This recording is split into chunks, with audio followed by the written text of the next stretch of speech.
Bonjour, je suis Karen, la présidente et la cofondatrice de Keep It, la marque d'électroménager qui ne se jettera plus.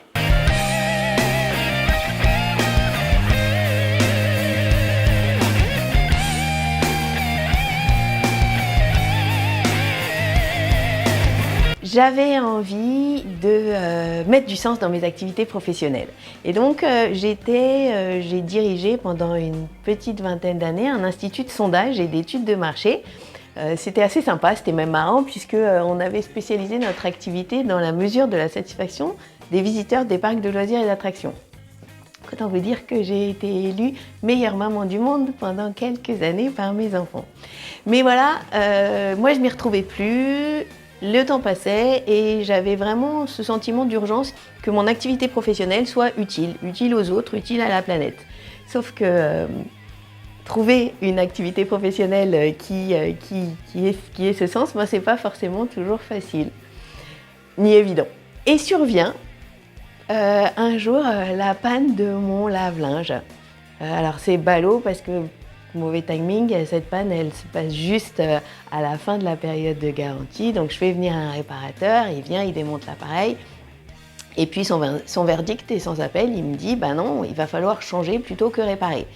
Parce que cet appareil, si on se lançait dans la réparation, ben ça coûterait beaucoup plus cher et ça prendrait beaucoup plus longtemps que d'en acheter un neuf. Et à partir de là, donc moi la consommatrice, mère de 3 enfants, ben, j'ai été coincée, j'ai racheté un appareil. La citoyenne qui voulait mettre, qui était pas en phase avec ce qui se passait, a été bien en colère. Et l'entrepreneur qui justement cherchait à mettre du sens dans ses activités professionnelles s'est dit que peut-être qu'elle était là l'idée, qu'il fallait aller voir plus loin. Et donc avec mon associé, on a travaillé, on a essayé de comprendre. La première chose, c'était pourquoi il y a 40 ans, on achetait de l'électroménager qui était fait pour durer et que depuis, on faisait plus que d'en changer.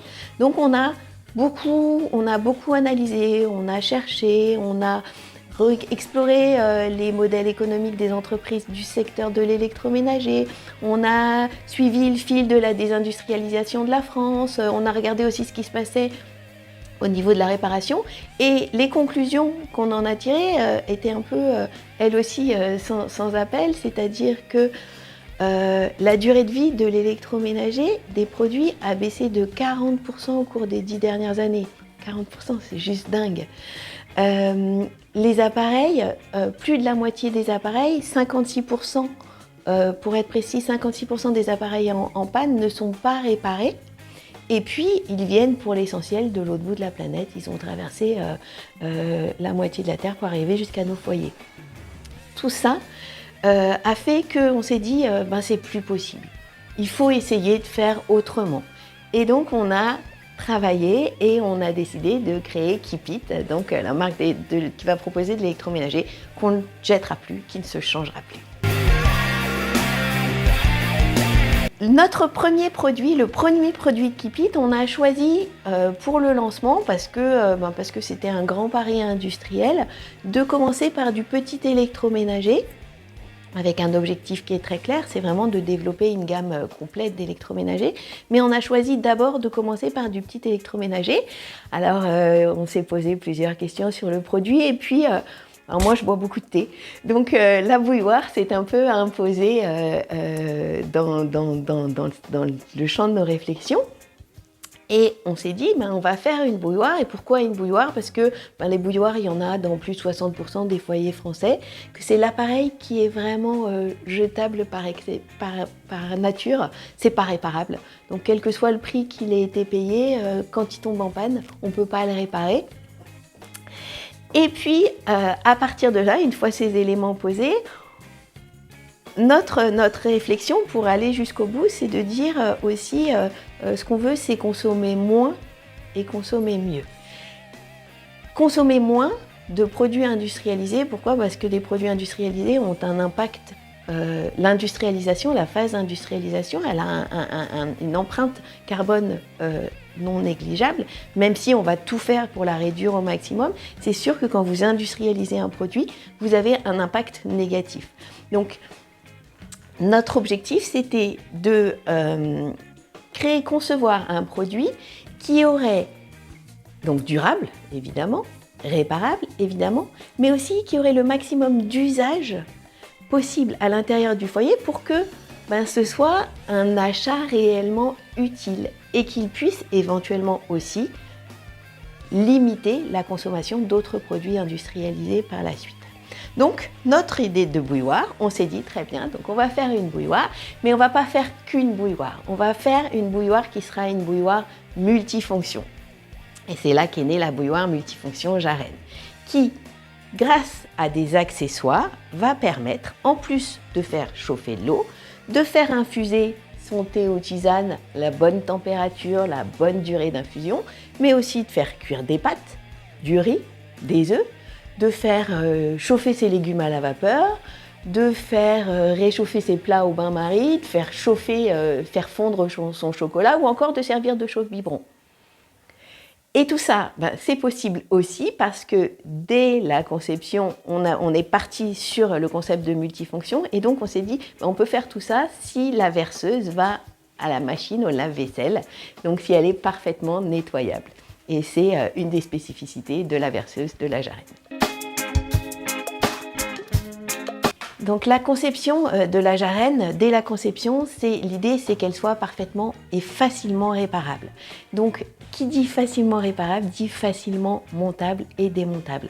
Là, on voit Nicolas qui est en train de monter une base de Jarenne, donc très facile, une série d'opérations très simples, des vis standards, 3 vis, il faut 6 vis au total pour monter ou démonter la base et donner accès ainsi à toutes les informations de la carte électronique qui iront vers la verseuse et l'eau et qui permettront de faire chauffer l'eau. On cherchait un nom qui ait du sens, qui claque et qu'on retienne bien. Mais on avait aussi besoin que ce nom puisse être décliné pour les utilisateurs. Alors pourquoi c'était important pour nous? Parce qu'on est convaincu que on ne peut pas partir tout seul dans cette évolution et il faut que les consommateurs aussi puissent s'impliquer et comprendre les impacts de leur choix.